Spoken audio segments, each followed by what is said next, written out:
may tumawag sa bahay, papalinis daw ng aircon. Ang complaint niya sa akin ay tumutulo na po daw yung aircon niya. So sige po, susunod na ako yan.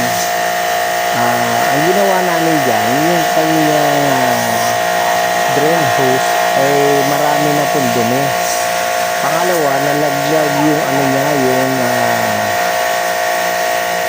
indoor nakalagay sa frame, nalaglag na po kaya bumaba. Kaya tumutulo yan sa gawing kanan eh. Kaya ginawa namin, bago namin linisan yan, ang ginawa namin, inayos namin muna para pagkatapos linisin, tuloy-tuloy na. Kaya naging okay na lahat. Sinabi namin sa may-ari yung sitwasyon. Kasi mayroong unang naglinis dyan, yung nagkabit.